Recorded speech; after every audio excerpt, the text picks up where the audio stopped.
বিসমিল্লাহির রহমানির রহিম। আসসালামু আলাইকুম সুধী দর্শক, আমি আজ আপনাদেরকে রান্না করে দেখাবো সেদ্ধ ছোলা বুট ভাজি। এবং খুবই দারুণ জনপ্রিয় আমাদের দেশে এই ছোলা বুট ভাজি, বিশেষ করে রোজার সময় তো বেশ ভালোই চলে। তো চলুন দেখে নেওয়া যাক। প্রথমে চুলায় তেল গরম করতে দিলাম। এখন দেখছি এখন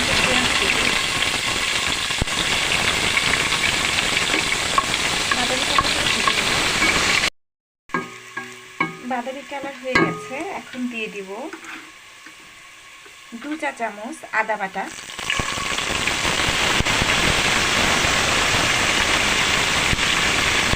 দিয়ে দিব রসুন বাটা,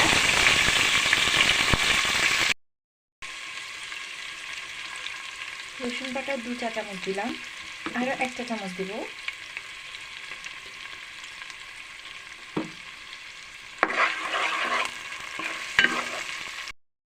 দিয়ে দিব পেঁয়াজ বাটা,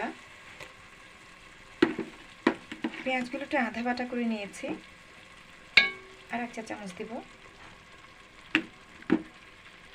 দিয়ে দিচ্ছি স্বাদ মতো লবণ,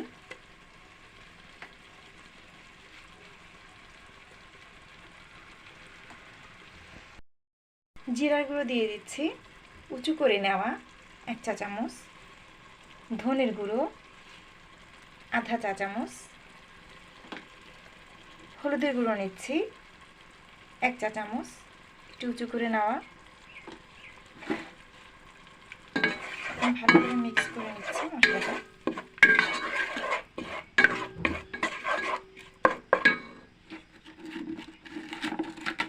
দিয়ে দিব টমেটো 4 ফালি,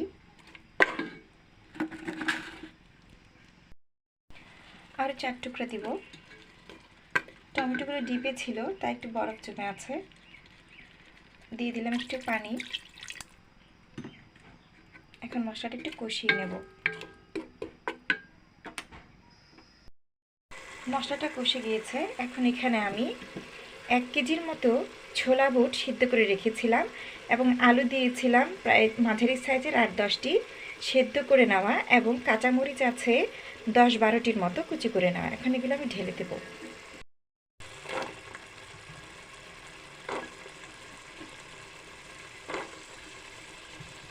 ঝালটা আপনারা আপনাদের পছন্দ মতো খেতে পারেন। তো যদি কাঁচামরিচ আরও বেশি দিতে চান আরও বেশিও দিতে পারবেন।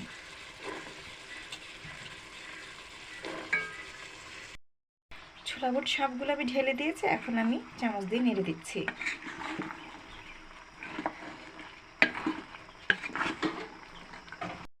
উল্টিয়ে পাল্টিয়ে দিয়েছি। এখন পরিমাণ মতো পানি দিয়ে দিব। চুলার আঁচ মিডিয়াম লোতে রাখবো। এখন ঢাকনা দিয়ে ঢেকে দেব।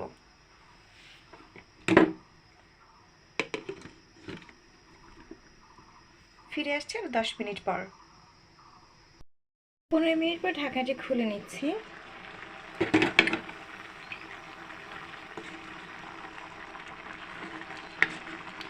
তার আর একটু পানি রয়েছে, সে পানিটা একটু টানিয়ে নেব। চুলার আঁচ একটু বাড়িয়ে দেব, আর দিয়ে দেব সামান্য আরেকটু লবণ।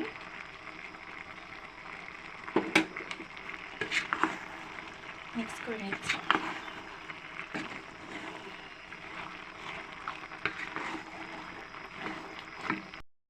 পানিটা টেনে গিয়েছে, রান্নাও হয়ে গিয়েছে। আমি এখন নামিয়ে নিব।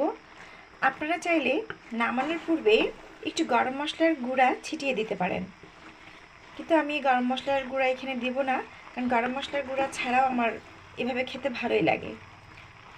তো নামিয়ে নিচ্ছি। আমি একটা প্লেটে অল্প কিছু রান্না করা ছোলা বুট পরিবেশন করে নিয়েছি। আজ এই পর্যন্তই। সবাই ভালো থাকবেন, সুস্থ থাকবেন, আমার জন্য দোয়া করবেন। আল্লাহ হাফিজ।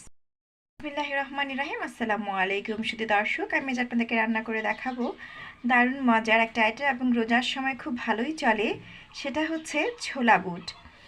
আর চলুন দেখে নেওয়া যাক কীভাবে ছোলা বুট ভাজি করতে হয়।